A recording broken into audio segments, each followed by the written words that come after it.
record here. I'm going to share my screen, and we'll make sure we capture any of your questions as well. So obviously you've all hourly workers within your companies, and you're here today to pick up maybe some tips on what some other companies are doing, and to see what would be valuable for yours. So we'll walk through some 6 tips that I think have been the most successful for companies that they have done. So we talked through who we are. So we talk about culture, and there's always a culture. You end up with one, whatever you do. So you can either choose to shape it and influence it, or take your chances. So the fact that you're here tells me that you are all people who are really wanting to influence the culture within your companies. And of course, a big part of that is engagement, and that is a key component of culture. So employee engagement, what is it? The fancy term, it's a degree to which the employees invest their, I'll move your lovely faces so I can read it, invest their cognitive, emotional and behavioral energies towards positive organizational outcomes, a very fancy title. We talk about how much are people willing to go above and beyond to achieve the company goals. So really looking at, the real test is, will the warehouse worker, when the team leader is not even there, will he pick up a piece of rubbish from the ground? That's a real lovely measure of how engaged someone is. Do they care? Do they really care? That's down to the bottom line. So we are all the time looking for, how can we help companies create that environment where people are willing to go a little bit above and beyond, they care a little bit more, and they want the company to succeed. So you'll all have had some experience of some disengaged. So we're focusing on hourly workers here, because salaried workers, and we talk a lot about desk-based and non-desk-based, just to really distinguish the different environments people work in.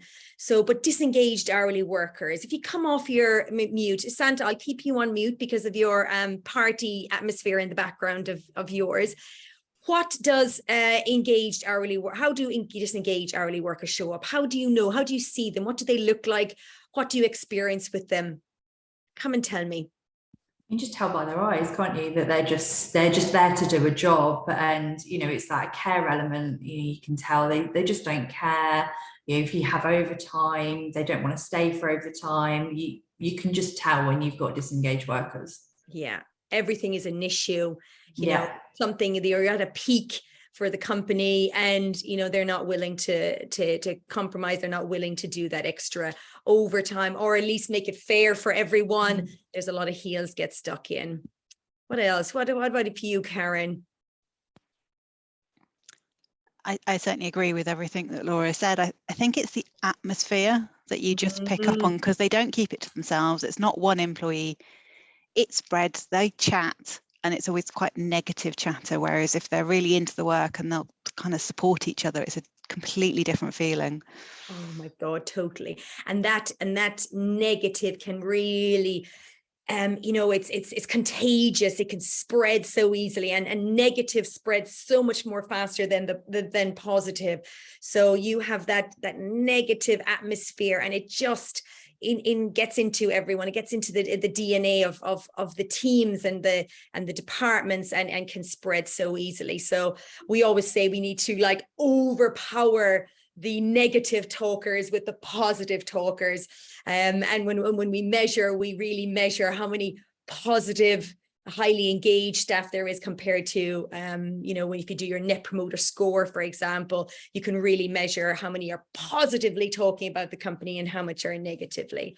And for hourly workers as well, if they are, potential ambassadors down in the pub talking about their company, that may be your, where you're recruiting your next staff from, their friends, family, and connections. And if they're talking negatively, then you're already having less people coming forward for jobs. And in this day and age where recruitment's so difficult, we want everyone to be an ambassador out there, the majority as well. But that atmosphere, Karen, totally.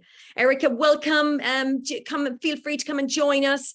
We've just started. We're talking about disengaged hourly workers and what they look like. And welcome, Erica. Thank you. Apologies for the delay. My internet dropped out just as I joined, which is great. No worries. Just come on in, join anytime. This is all stuff that you have a good feeling for as well. So, and then how does that impact actually the company? So, it's if they're talking negatively, or if they're, not wanting to take a bit of the overtime, all those things we said, what is the impact on the company?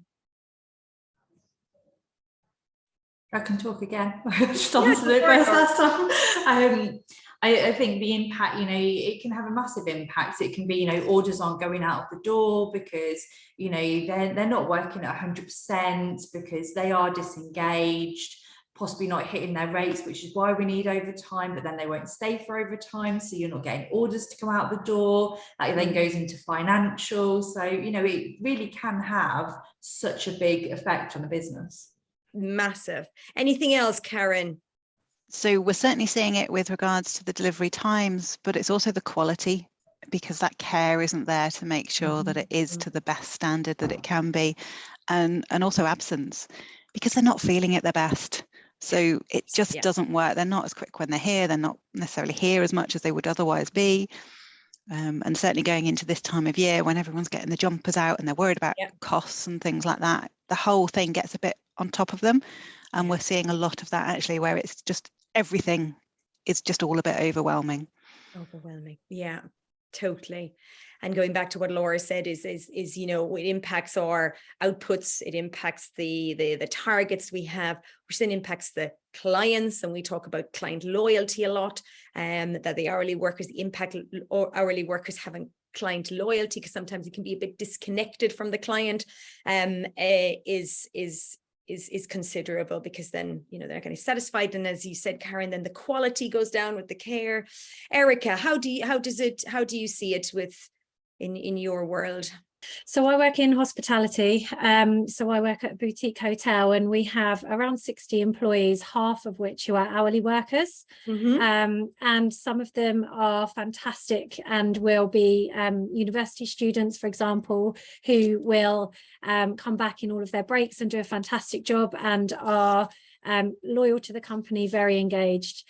We also have the other end of the spectrum, where we have people who, they are completely disengaged. I question our line managers often about, do we still need all of these people working with us? It says in their contracts, if they decline shifts 3 times in a row, then we have to obviously review whether or not they are right for our business. And we definitely have a number of those. And I think it's really what I see as my role as the HR manager here, is to think about how we really engage that group of people.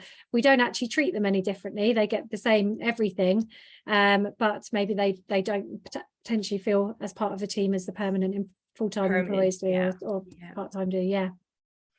And we find that a lot, is that you have the range within the company, Erica, and how can you increase that number of that positive talking staff, and the ones that turn up after break ready for action again, and then decrease the number of the disengaged, because the percentage, you need more positive, that positive attitude to overcome when there is negative attitude there, because that is actually more contagious and is more impactful.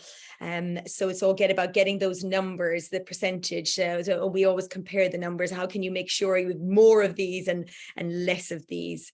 Super. I'm deliberately not going to Santa, because she's literally in a party right now. She's at her store, and they have music in the background. So we talked about the impact. So why do we care? We have talked about this, but the top quartile of companies with the highest engagement, they see 54% less accidents. Now, this is really targeted towards hourlies as well, and that does non-desk-based staff.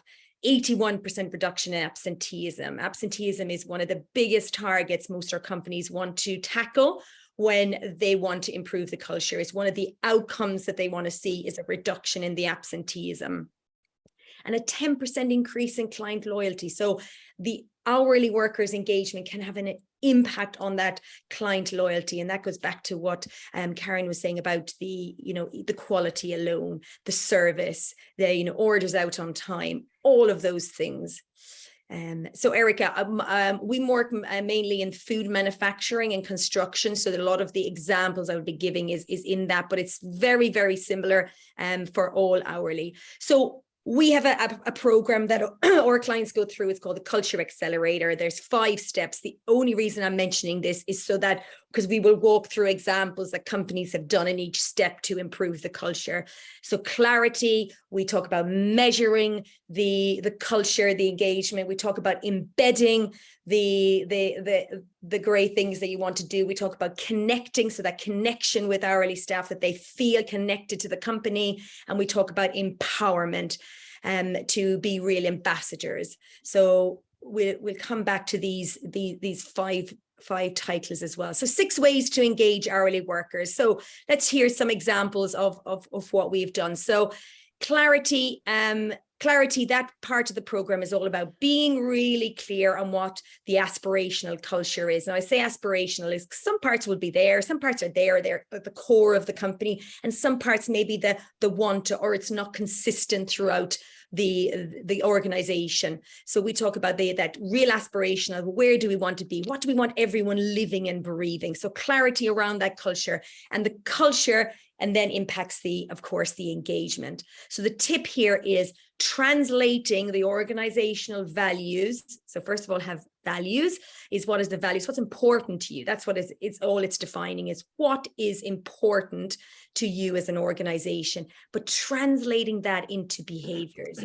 Values can be very what's the word, really not intangible, where behaviors can be really specific. It's what do we expect when we are working here. So this is a lovely example from one of our clients, their Kerry Group. So they have about 1,000 construction workers spread across the UK, and they have lovely 4 values, which is very much them, a family-owned company. But we broke it down with them onto what do we do and what we don't do in each of those values, making it really clear on what we actually expect when you're living and breathing that value. So in the care one there, we check in with each other, we listen to understand, we have each other's backs.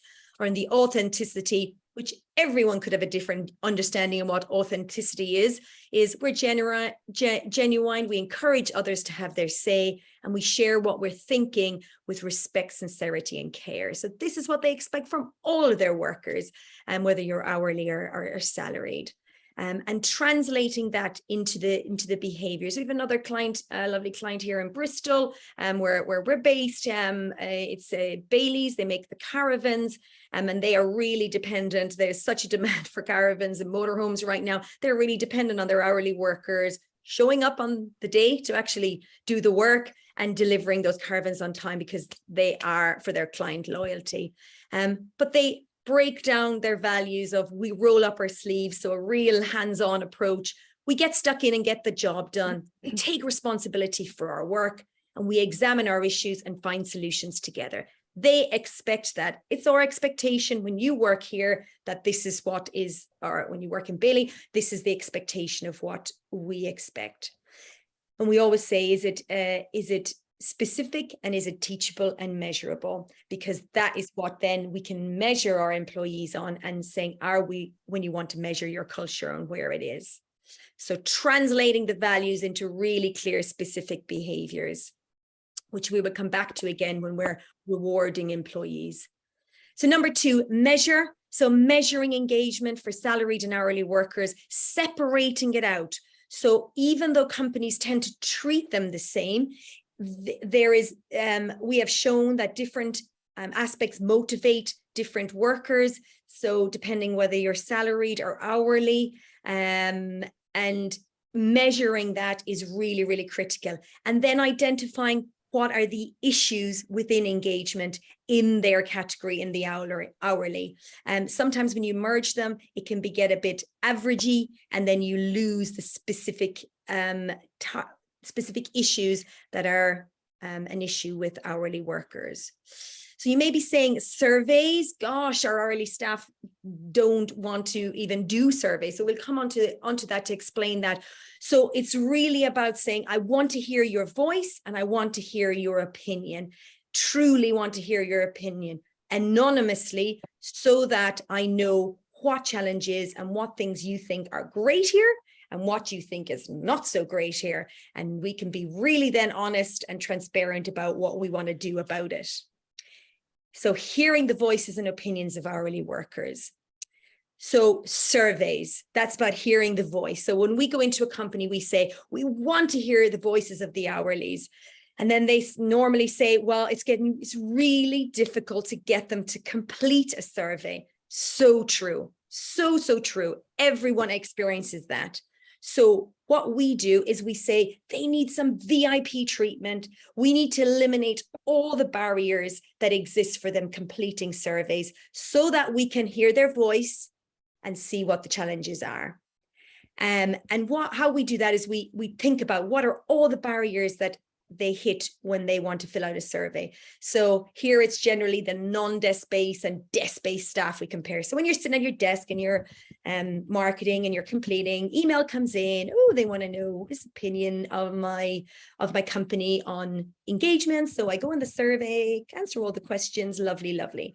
If you're down in the warehouse working, how do you get the survey? And how do you then feel that you're being your voice is so valuable that it's want to be heard? So we help the company make the time for them to actually complete the survey. So because there's a perception that the people sitting on the computers have a time, we down on the shop floor here on the factory line don't have the time.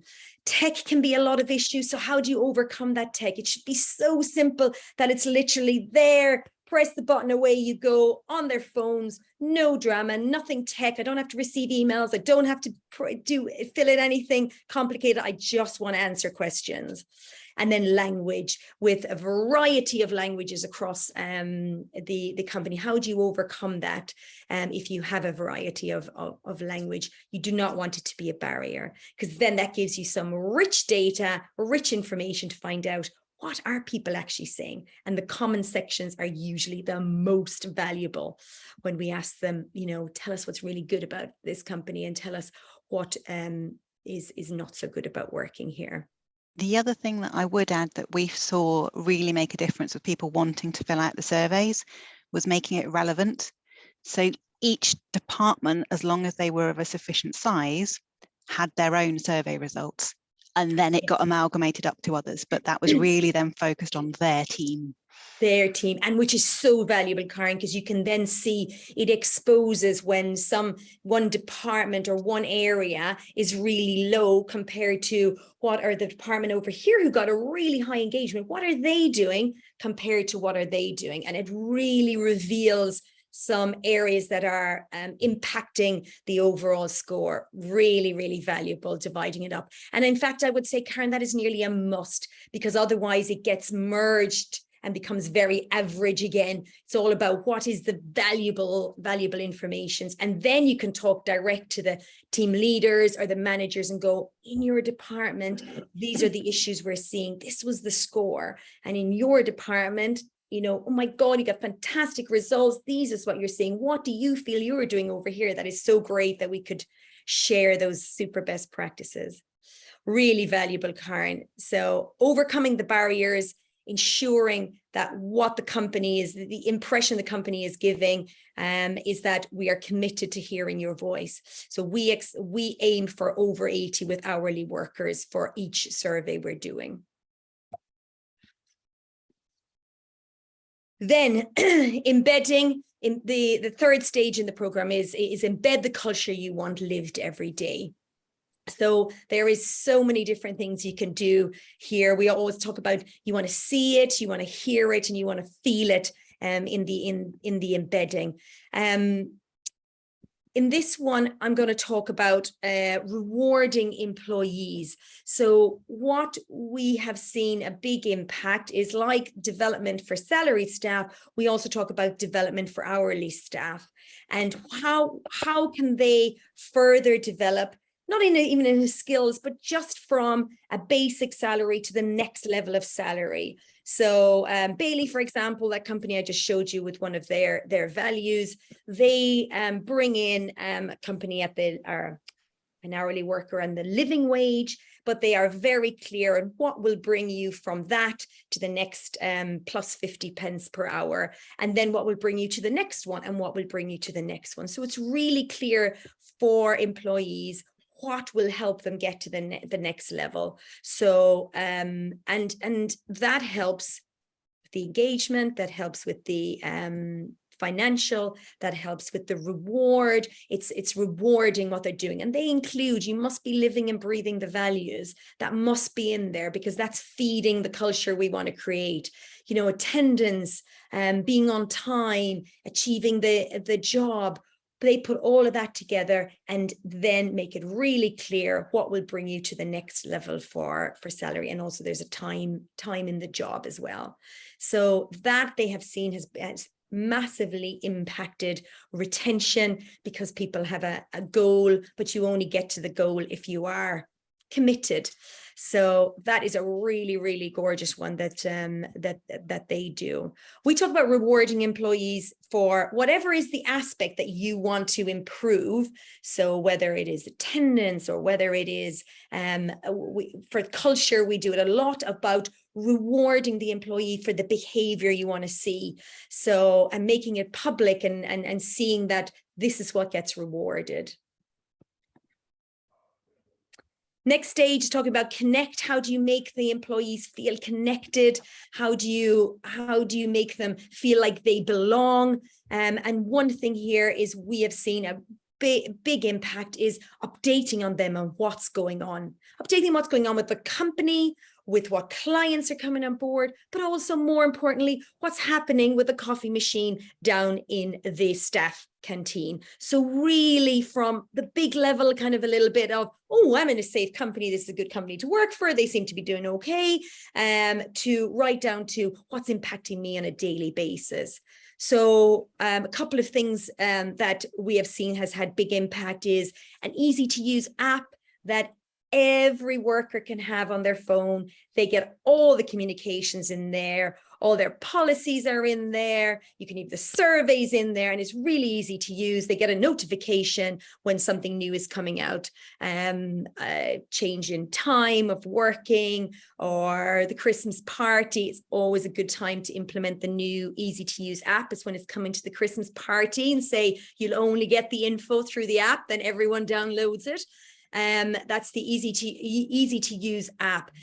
The other is town halls, so bringing people together for and helping them feel like they belong, become inspired, and also that's a great place to do your rewarding for, or your long-serving employees, or you're rewarding them for living and breathing the values, and displaying that publicly, and again updating them what's going on, making them feel like they are important to the company. So that connection, that in communication is really, really, really a critical component. Then empowering. So this is about more empowering the managers. And when I talk about managers now, I talk about team leaders, managers. So anyone who has an impact on the daily life of the hourly worker.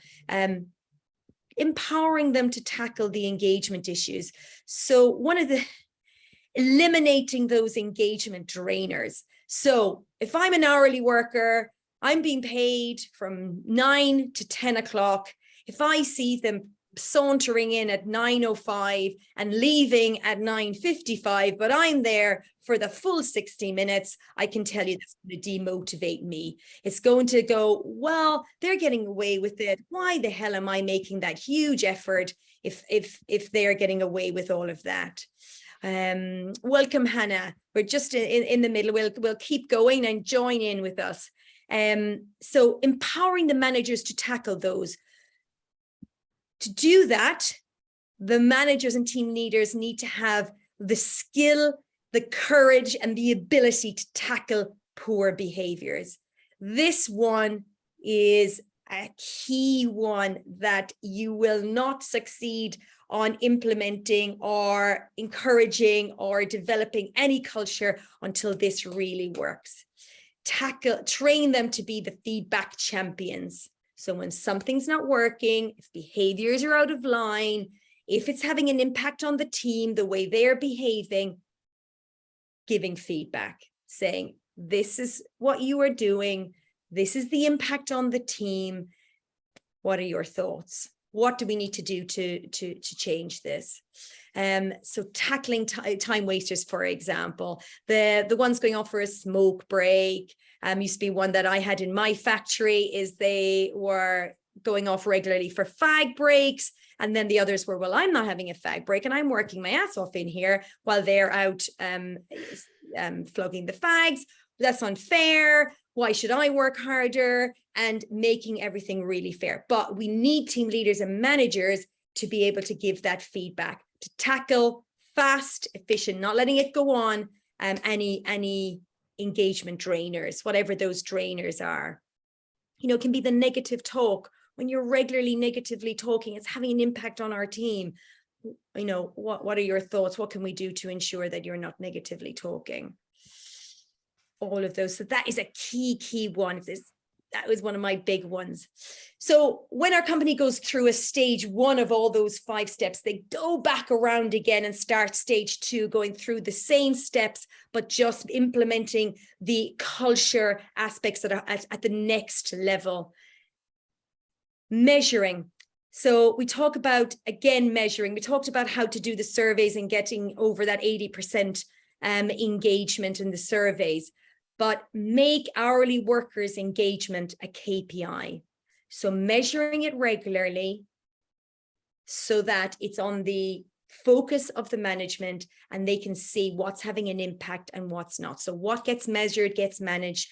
Do regular engagement pulses. So a survey is a big one. It's the deep dive. It's the 50 questions about pay, communication, awareness, development, all those big aspects. But an engagement pulse is literally 3 questions that goes out regularly. Could be on your app if you have an app that you want to get feedback on. And that should be onto the leadership scoreboard. How are we doing with engaging hourly employees? Because as we know from the beginning, if we manage to do that, it has a massive impact on the company. Less accidents, better productivity, better ideas come through, client loyalty, all of those things are positively impacted.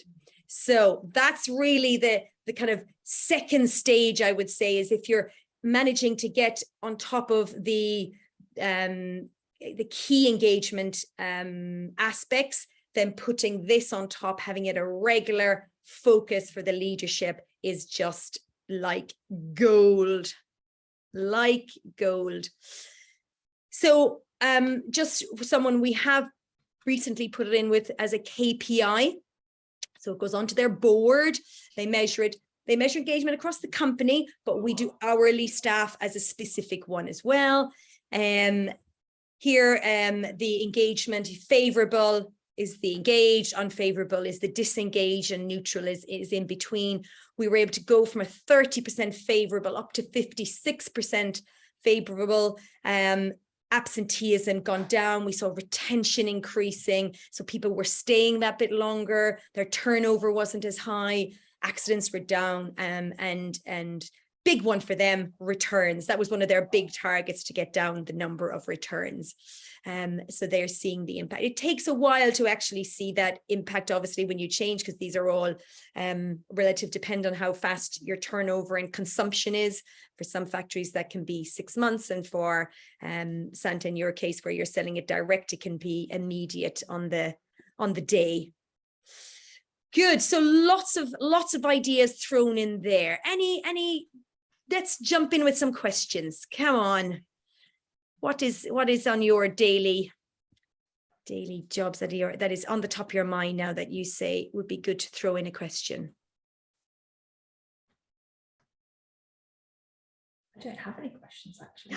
Laura, I've answered them all. I've answered them all. I can say it was a really good session. Thank you. It's always nice when you get absorbed in the day to day. Sometimes you almost need to take that step back and just have a think about some of these things. And in my head, it was nice because I've started to do some of these anyway. So it's just kind of calibrated me a little bit as such. And sometimes, you know, we need that. Yeah. What resonated with you the most, Laura? I think, so for me, I work as an HR manager, so I've been here just over a year, and you know, when I started, engagement was a key thing that I needed to tackle.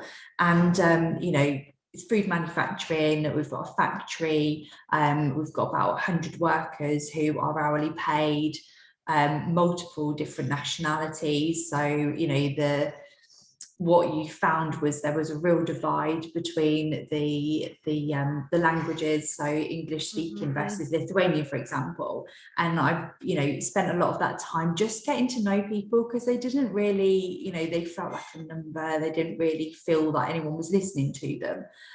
So spent a lot of time doing that. And actually now I'm starting to look at things. So we're starting an employee forum, listening to what the workers, you know, want as such. And before, we weren't in a position where we could do that because the engagement wasn't there. So I wouldn't have had anybody nominated for it. So I think, what's the point? So now we've started an employee forum, listening to people, and you know, we've just had the first meeting. So actually, I was really pleased because they came up with a lot of, you know, hourly paid. I expected the first thing on their list to be, you know, I want more money. But actually it wasn't. It was other things that we're expecting, which to me showed that there is a level of engagement there. And we've got a new managing director, and he came in and said, you know, as a business, where are we? Are we a 1? Are we bad? Or are we a 10? And we were around about an 8. And I was like, okay. So, you know, they've been very honest with us. So I'm going to take that we're not a million miles away. We can make some small things to get to a better place. But I really like the pulse. I think, you know, we've got the employee forum, but actually use them to start doing some of these pulses as well, just to get a, you know, a tempo on where are we as such. Because I don't think we're at the place where we could put a survey out, because I don't think that I would get much uptake. Again, because of the language, technology. I've just brought in an HR system that I don't think I can cope with anything else at the moment. Yeah. So I think, you know, the pulse and using the employee forum as your ambassadors for the business, your change champions as such, to use them to go out into the business. I think, you know, for me and for the business, because we have to do what we feel is right by the business. I think that is a more positive thing for me to do in the environment that we're in at the moment, because people are feeling, you know, and Karen kind of hit the nail on the head earlier when she said that, you know, we're going into winter, people are feeling a bit down. Everyone's got financial pressures with everything going on. COVID, although it's apparently doesn't exist anymore, it still does. And in factories, it really does have an impact. So, you know, I think having that pulse and having, you know, our finger on the button every couple of months, just to feel that we are talking to the workforce, what's going on, what can we do, how can we help, when, you know, businesses as well are feeling the financial pressure as much as individuals. I really like the pulse element, and I think that's something I'm probably going to bring in.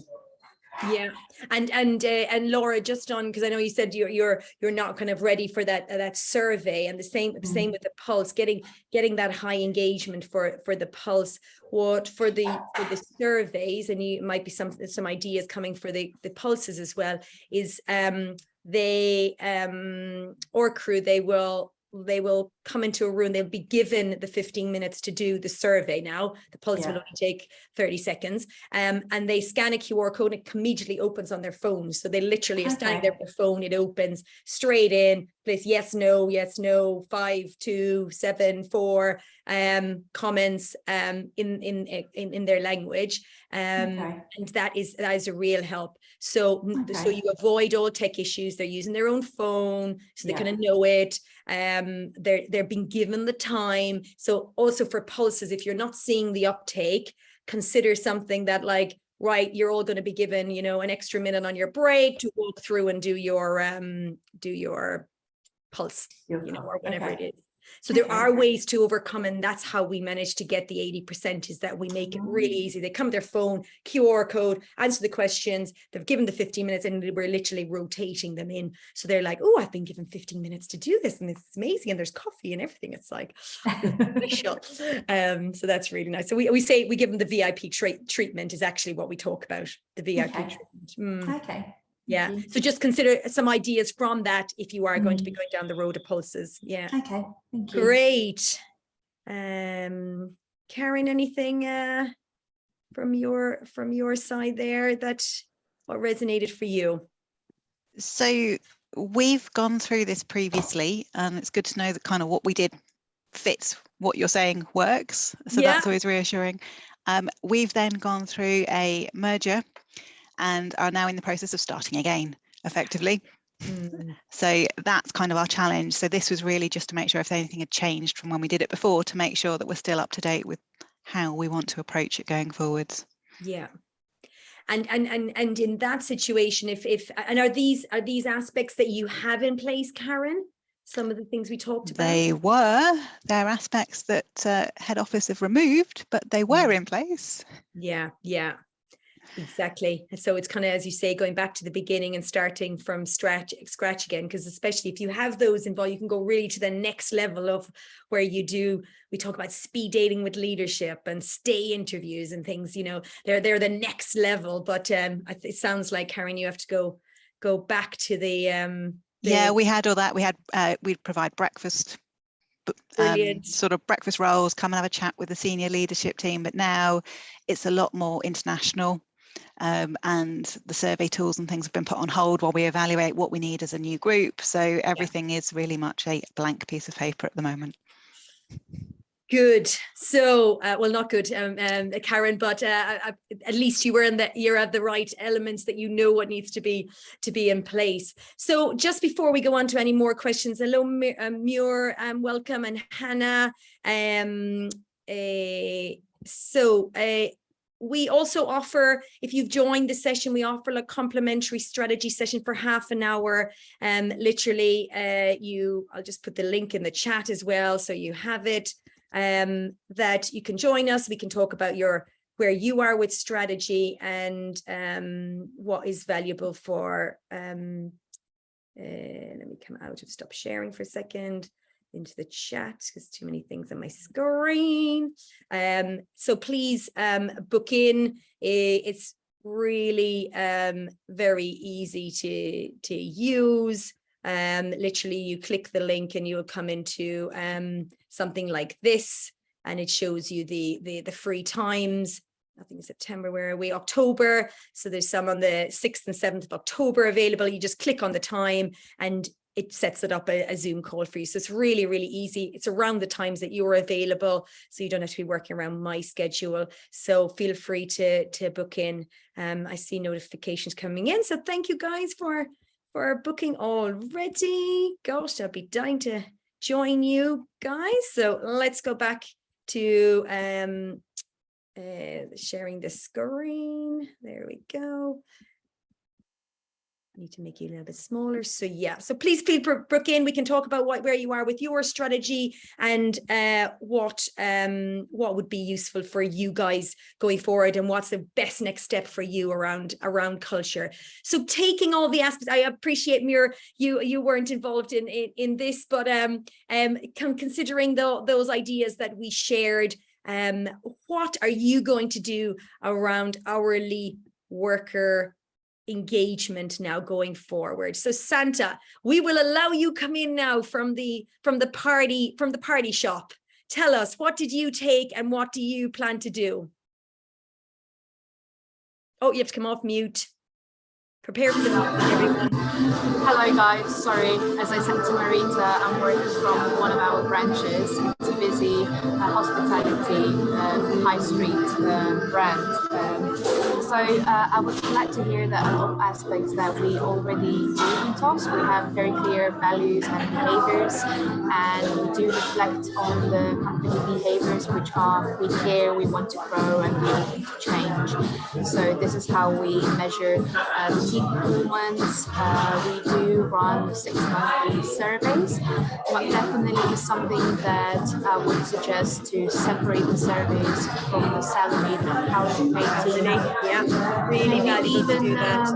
Even to run store branch specific surveys, so to identify how the hourly paid team feels in certain stores. Maybe there is a room for the managers to improve. Fantastic. Yes, and we do have a employees app called Yapster. So it's Brilliant. just like a Facebook, Instagram blog of the company. So we do communicate a lot through Yapster. Yeah, and we are empowering our managers to deal with the team members. We just started running monthly sessions on how to skill our managers, because we find out that they are having difficulties to have those difficult conversations and to deal with those bad performers or disengaged team. So there is a lot to work to be done, but I'm glad to hear that there is some of the aspects that we already do. Brilliant, brilliant. I'll put you on mute. Session. Thank you, Sandra. So I think the key aspects there, separating out the hourly and salaried score for engagement, and maybe having a separate score for each of the stores. Absolutely fantastic. So it's again making the information work for you and find out. Then you can find the stores, what are they doing that makes them really great and have great engagement from hourly workers, and what are the stores that are not, and finding out then those specifics. Brilliant. Anyone else want to share before we go? Karen or Laura, Hannah, any aspect that you want to share that you're going to do around engagement for your hourly workers following this workshop?